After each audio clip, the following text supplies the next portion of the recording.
Shabbat Shalom, Raverim, Shabbat Shalom, Leikulam, Shabbat Shalom, meu amigo, Shabbat Shalom, minha amiga, Shabbat Shalom a todos. Estamos em mais um Shabbat, né, e nós vamos estudar a porção semanal desta semana. O Eterno disse para Moshe as seguintes palavras: Zahor el Yom HaShabbat lekadishor. Lembra-te do dia de sábado para o santificar. E é o que nós estamos fazendo aqui, né? Sabemos que a guarda do sábado é muito difícil nos dias de hoje, né? Onde existem pessoas que têm que obedecer a seus patrões. E a Bíblia ela fala claramente sobre isso. E quem não tem entendimento vai pagar por não deixar o seu empregado guardar o sábado, ok? E quem tem entendimento, mesmo que não guarde, faça menção desse mandamento, que ele é muito, mas muito importante, e ele não foi abolido, né? Antes de Moshe eles já guardavam o sábado, e depois de Moshe eles guardavam o sábado, porque o sábado ele foi determinado para ser guardado lá no início, em Gênesis, no iniciozinho. Tá? Então não tem desculpas, mesmo que você não possa, o mundo nos sufoca, mesmo que você não possa guardar o Shabat, pelo menos faça menção dele, diga para as pessoas que ele é um mandamento que ainda continua, mas que os governos, que as religiões, que os impérios têm abafado, têm perseguido esse mandamento como persegue um inimigo. Você está no canal Perfeita Ordem, o meu nome é Gutenberg Moraes e vamos para a paraxá desta semana, que é Vayekhel. Paraxá 22, Vayekhel, ela está em Shemot 35:1 a 38:20. E ano de 12 lunas, ler com a paraxá 23. El ano de 3 lunas, ler com separadamente. Como nós estamos no calendário gregoriano, né, não tem isso, nós estamos no calendário pagão aqui no Ocidente, nós vamos ver se colocamos as duas essa semana, ou se coloca a Vayekhel essa semana e a Pekudei na semana que vem. Né? É só aguardar que a gente vai postar aí. Tá? A Haftarah desta paraxá é Melechim Aleph 7, 40 a 50, Melechim Aleph é 1 Reis, de 7, 40 a 50, e a Brit Hadashah é Ivrim 10, 1, 39. Ivrim é o livro de Hebreus, tá? E a paraxá Vayekhel significa, né, congregou Moshe Kol Edar, né? Ou seja, Vayekhel Moshe et Kol Edar Bene Israel Vayomer Elechem Ele Hadavarim Asher Tzivá Adonai. Aqui tem o nome Yahweh, a gente não vai falar o nome Yahweh, né? Então a gente vai dizer Adonai para não dizer eterno ou Hashem, né? Então Adonai Lashot Yotam. Congregou Moshe a Kol Edar, né, toda a congregação, todo o acampamento de Ben Israel, ou os filhos, são os filhos de Israel, e falou a ellos as palavras que ordenou Adonai, que os deve hacer, ou seja, o que eles deveriam fazer. El 6 dias hará su melakar, trabalho. Pero, olha só, né? Pero, el sétimo dia será Kadosh. Acabei de falar, né? Em nenhum lugar da Bíblia você vai encontrar esse mandamento sendo abolido. Nem na Torá, nem no Leviim, nem nos Ketuvim, nem no Nazarim, né? Ou seja, Velho Testamento, Novo Testamento. Não vai encontrar sendo abolido, mas pelo contrário, ele sendo sempre mencionado para se guardar.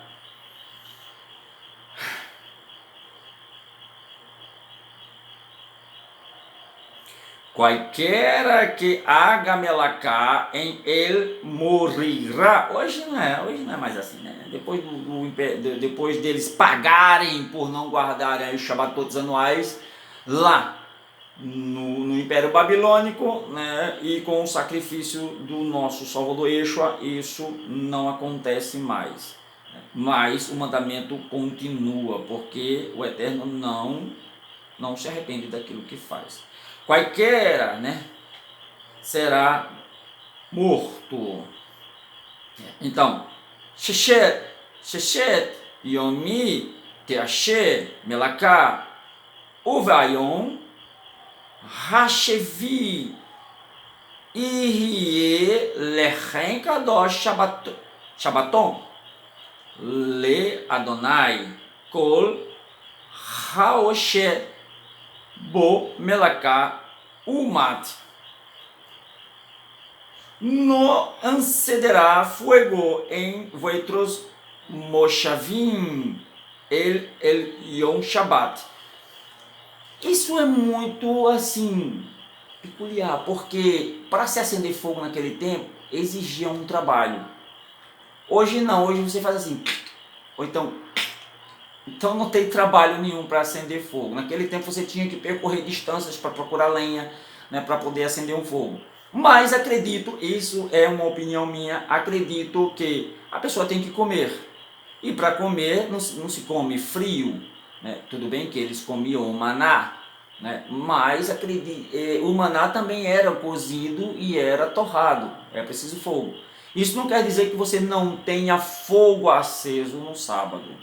Você não teria que acender o fogo. Para acender o fogo você tem que ter um trabalho. Mas você podia manter o fogo aceso da sexta para o sábado. Isso é uma opinião minha. A Torá não registra isso. Mas isso é uma opinião minha, que o fogo poderia estar aceso. Né? Como a gente faz fogueira, a fogueira passa de um dia para o outro, por aí vai. Então, Moshe, ele diz o seguinte, né? Tomem ustedes terumá para Adonai, qualquer cuyo leve este disposto a trair. Terumá para Adonai, ouro, prata e bronze. Isso era para a construção do Mishkan, né, para a construção do tabernáculo,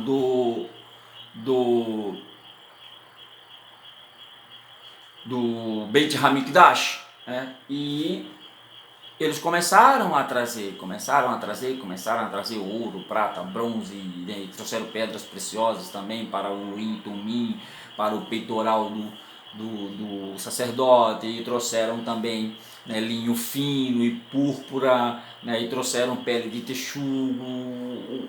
O que o Eterno determinou lá no Monte Sinai para se trazer, eles trouxeram.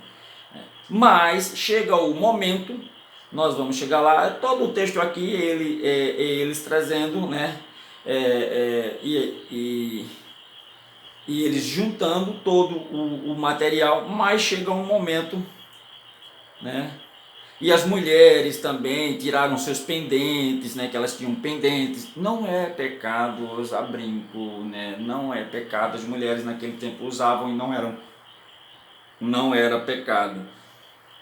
Tá? É pecado quando você torna a mulher um homem ou quando você torna o homem uma mulher. O homem se parece com mulher e a mulher se parece com homem. Isso sim é pecado. Mas chega um momento, né? Lá no 35, né, 33, cortado pedras preciosas para montar, talhando madeira e todas as outras artesanias, né? Elos llenado com roquimá de leve para todo tipo de trabalho, trabalho de artesano, desenhador, bordador, usando hilo de azul, púrpura e escarlata, né? E linho fino, terredor, ellos, otan, roquimá leve, lassot, kol, melacá. Eles foram dotados por três, né, bem-aventuranças que está, né, lá na Menorá. A gente vai falar sobre isso, né, quando estudar a Menorá. Acredito que este ano não, mas se você quer detalhamento de todos os utensílios do Mishkan, você vai lá no primeiro ano, que na primeira paraxá que eu dei, na segunda também eu detalhei, né? Tá detalhado no hebraico, né? Hoje não vou fazer mais, não faço mais isso porque eu já fiz e é muito cansativo. Os vídeos ficam longos, né? E o povo não gosta de vídeo longo, né? O povo gosta de vídeo curtinho, né? Onde não aprende nada. E aí vai ser assim agora, né? O povo gosta de vídeo curtinho onde não aprende nada. Então, cada utensílio desse ele tem um simbolismo, né, dentro da Becerot, né, e eles foram ungidos, né, pelo Ruá do Eterno em Hokmah, que é sabedoria, em Binah, que é conhecimento, né, e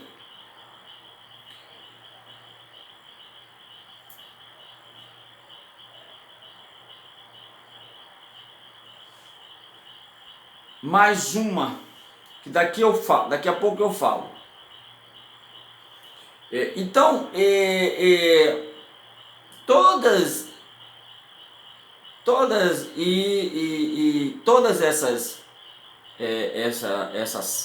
esse conhecimento, né, que eles receberam para voltar do Hakadosh estão na Menorá. E essas bem-aventuranças, né, elas estão na Menorá e estão lá em Isaías, quando Yeshua ele é ungido com essas bem-aventuranças, né? Que aqui nós temos Hokmah, né, Binah, né? E tem mais uma, tá? Hokmah, Binah e tem mais uma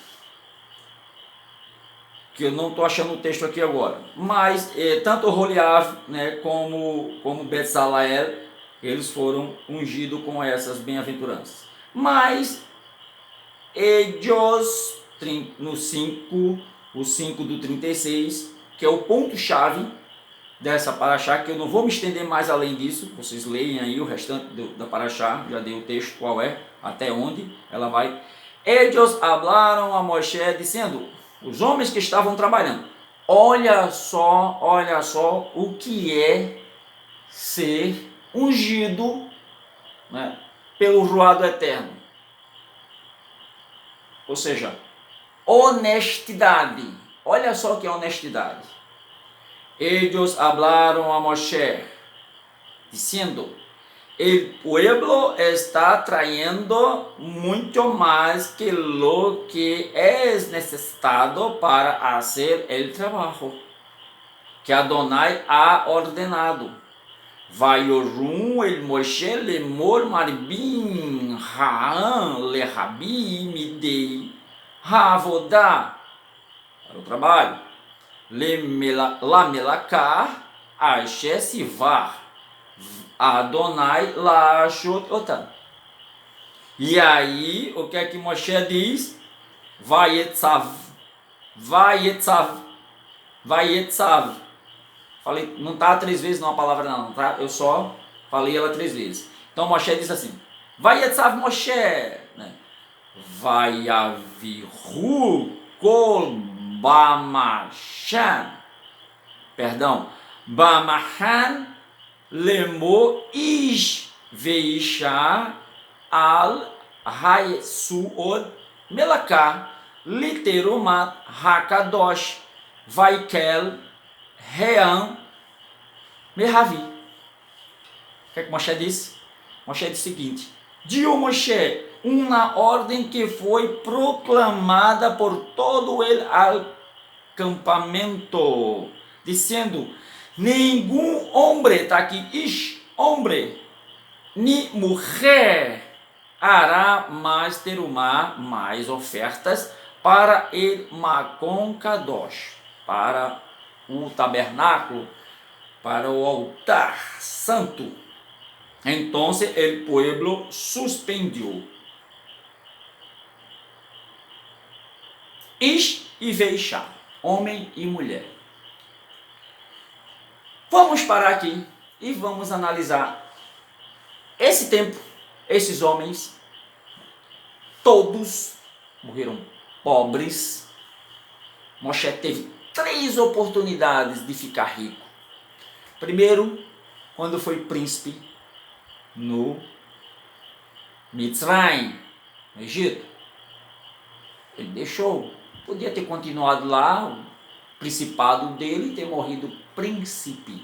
Ricão, milionário, não quis.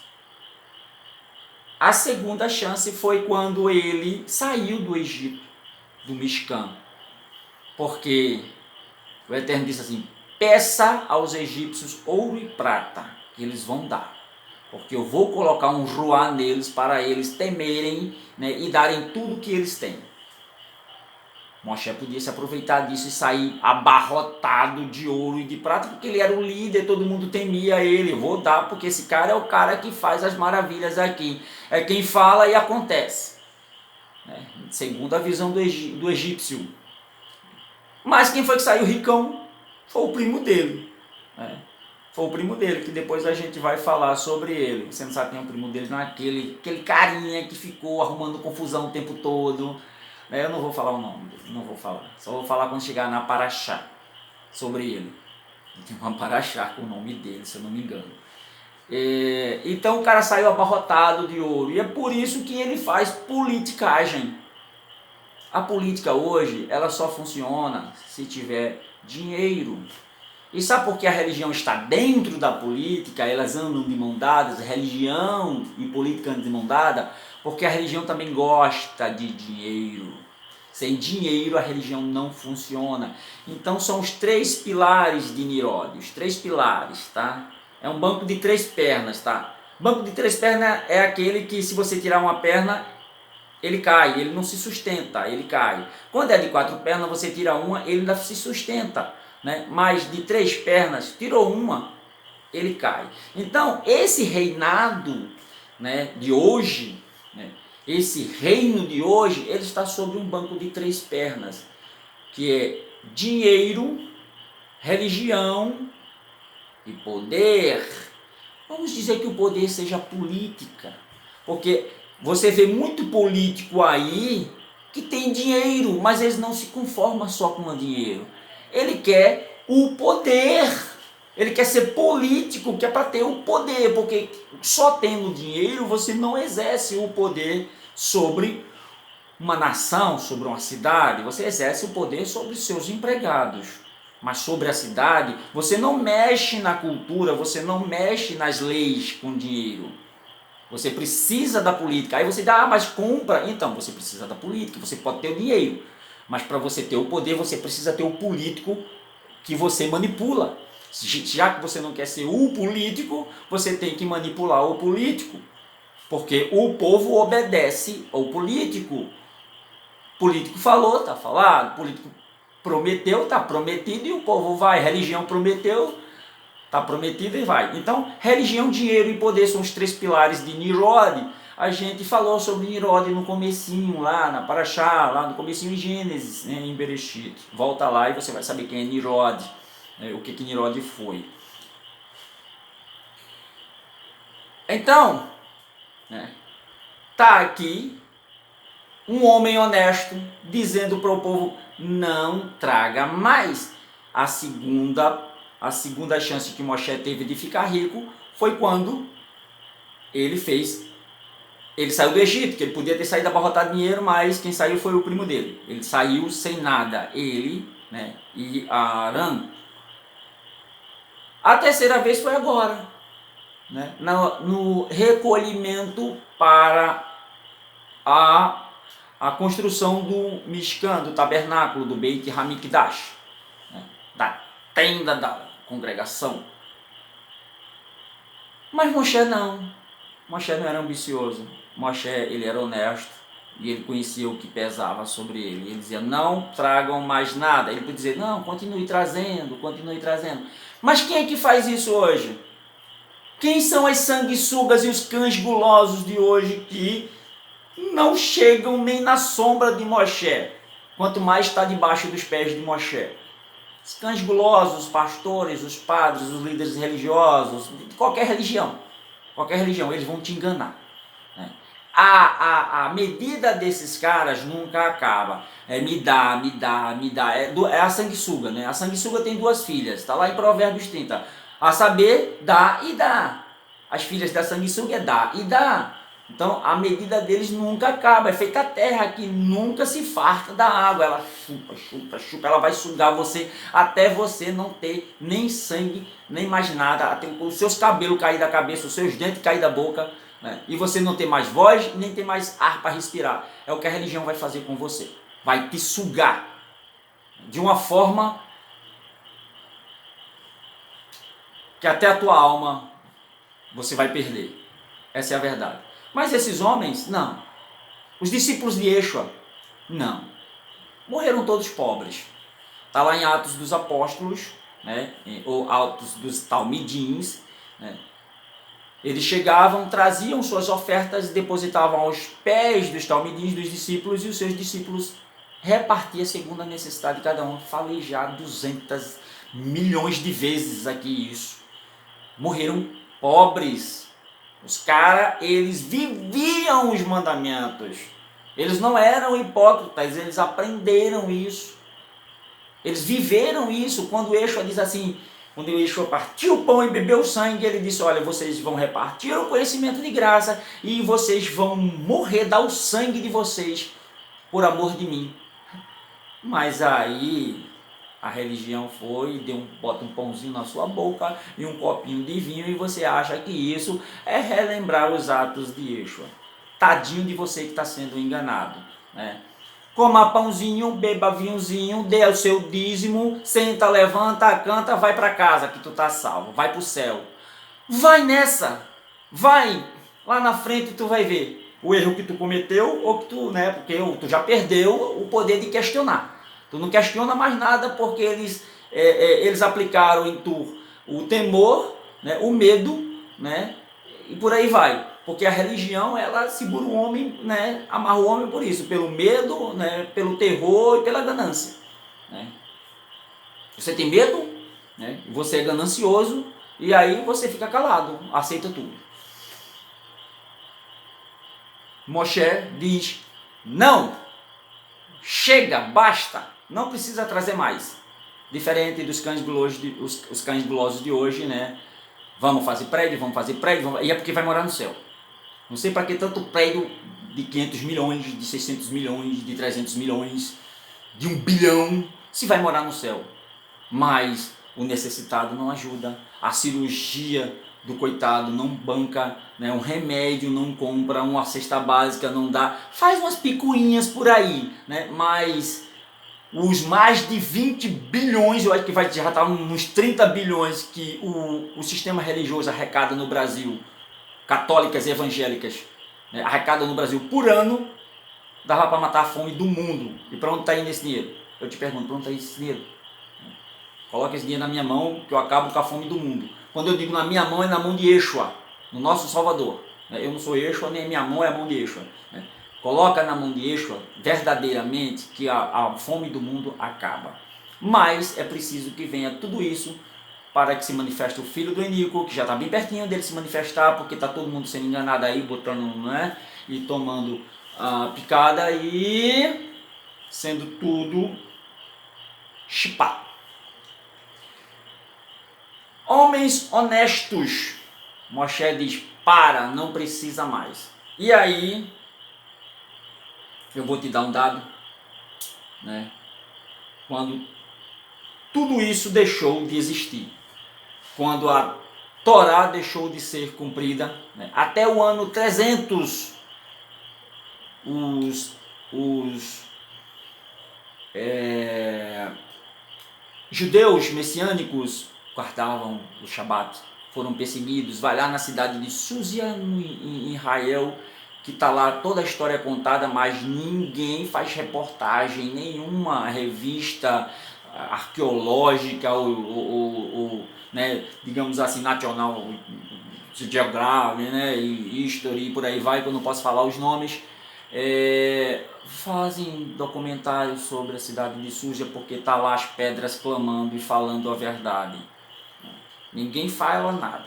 Mas, depois da morte de Yeshua, 317 anos depois da morte de Yeshua, do nosso Salvador, todos os escritos Nazarim já estavam escritos, né? A Torá já tinha sido escrita há 1500 anos antes de Yeshua, né? E aí de 1500 anos antes a, digamos, 100 anos depois da morte de Yeshua foi escrita digamos, as Sagradas Escrituras, incluindo a Torá, os Neviim, os Ketuvins, né, e os escritos Nazarim e os proféticos. Aí embrange todo o que eles chamam de Novo Testamento e Velho Testamento.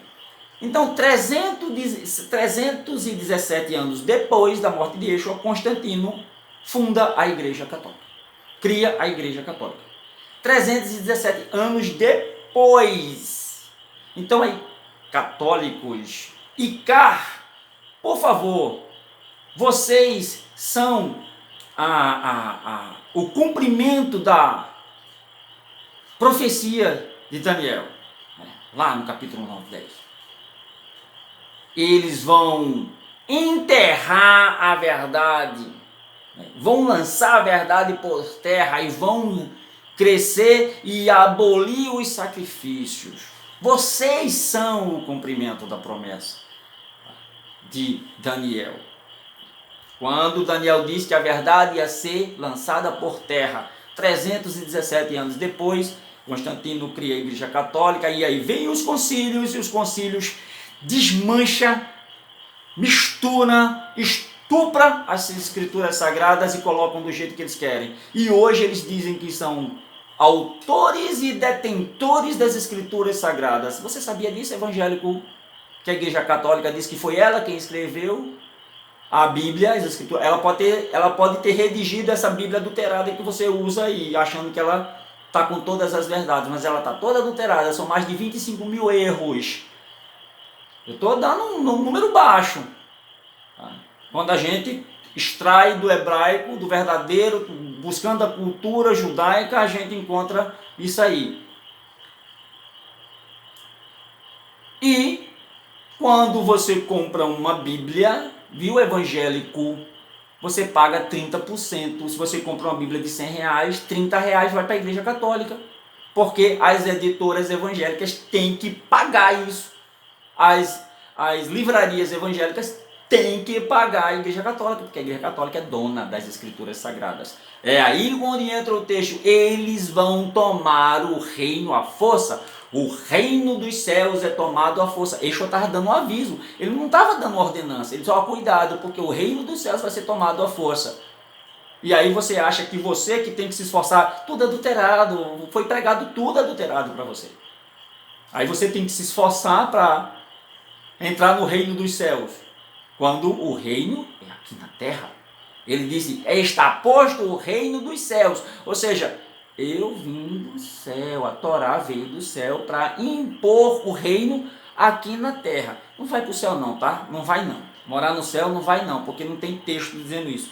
E aí, em 1517, olha só, mais de 1000 anos depois do catolicismo ser criado, aparece a Igreja Luterana, lá do Lutero, que a turma adora, né? Porque os evangélicos, eles não seguem Jesus, não. Eles seguem Lutero. Pode olhar lá no estatuto de algumas igrejas evangélicas que eles são seguidores de Lutero e não de Jesus. Eles não são mais seguidores do Jesus criado pela Igreja Católica. Eles são seguidores de Lutero, porque Lutero se rebelou politicamente, né? Tem histórias bem macabras sobre Lutero. E nenhum desses dois são seguidores do nosso Salvador Yeshua, o verdadeiro, tá? E aí, né, vem a lambança, né? Porque o cristianismo é a religião de multifaces. Ela se adapta a qualquer ambiente. Contanto que exista dinheiro, não, pode vir. Não, pode vir, vir. Eu não posso falar, né? Porque senão eu sou bloqueado. E aí, 1560, aparecem os presbiterianos.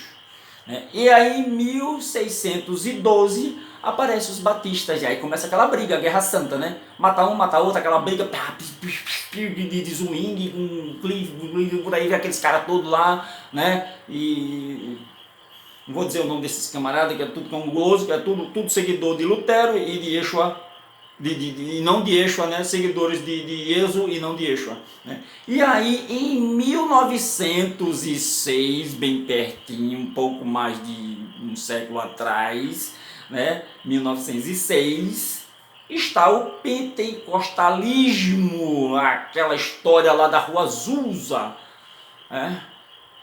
Lá Los Angeles, né, onde começou o Rabaxê, Bacama, Labaxore, Perabá, né, que não existe na Bíblia isso. E aí, em 1910, né, esse povo se orgulha tanto, né, aparece a CCB, Comunidade Cristã do Brasil, né, a turma do véu, a turma que não tem pastor, mas que o dinheiro rola muito e o triângulo tá lá, né, da maçonaria. Todas elas criadas por maçons. Todas elas criadas por maçons para alienar o gado, o demente. E depois, em 1911, surge a Bleia, a famosa Bleia, que se torna toda poderosa depois do catolicismo, né? A Assembleia de Deus. Mas a medida desses homens aqui nunca acaba.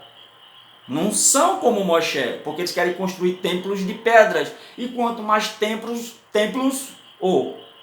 eu disse templo é dinheiro, é isso que eu disse? Não. Quanto mais lojas para seus fiéis, mais dinheiro entra. Quanto mais casas lotéricas, mais fazem promessa, né? Porque você entra num templo hoje, parece que você está entrando numa casa lotérica para fazer uma fezinha. Vem cá barganhar com o nosso Zeus. E aí você barganha lá com o Elohim dele lá, com a entidade dele, e não acontece nada. Aí você fica pulando de galho em galho, porque você é absorvido, você, né, é abduzido pelo dinheiro, pelo poder e pela ganância, né, pelo medo, pelo poder e pela ganância. Né? Você é ganancioso. Você é ganancioso. Por isso você vai lá, porque você quer dar 10 para receber 100. Ah, se eu receber 100 eu vou dar 10. Não existe mais. A gente dá de Abraão a Levi, pagou o dízimo e recebeu o dízimo. Quem é levita hoje para receber dízimo? Tem algum levita, tem algum sacerdote levita aí no curral que tu vai, né, no templo que tu vai para estar recebendo dízimo? Lê a palavra, examina a palavra e sai do paganismo enquanto há tempo. Essa é meu conselho de hoje. Tá? Nós somos salvos por guardar mandamento e não por seguir religiões pagãs. Você viu ali? Todas essas que eu citei aqui, tem o dedinho humano por trás. Não tem o dedo de Deus, né, como vocês dizem, né? Não tem o dedo do Eterno. Tem o dedinho humano, redigindo. Porque o que eles chamam de igreja, instituição, ela é regida por homens. Porque um templo de pedra não toma decisão. Um baú de madeira onde se é colocado as ofertas em dinheiro, né, não toma decisão. Um papel escrito num cartório, né, ou uma inscrição na prefeitura não toma, né, porque a razão social para se criar uma igreja hoje é a mesma razão social para se criar um cabaré, um prostíbulo. É a mesma. Ou são as mesmas coisas as duas, né? Não muda nada. Do jeito que você se prostitui de um lado, você se prostitui do outro. Você pode me censurar, pode me bloquear, pode fazer o que quiser, mas essa é a verdade, você sabe disso. E aí eles criam uma ceia santa. Como é que a ceia era santa se Judas estava na ceia, Judá estava na ceia, e todos os outros pecadores? Tinha um caba na ceia que ia mentir, depois que saísse da ceia ele ia mentir 3 vezes. Como é que aquela ceia poderia ser santa? O único santo ali era Yeshua. Se aquela ceia não foi santa, imagine a tua. Né? Eles estavam comemorando a Pessá, a Páscoa. Tá? Não teve nada de santa ceia, você está sendo enganado. Abre os olhos E quem tem ouvidos, ouça o que o Ruado Eterno fala a sua kahal.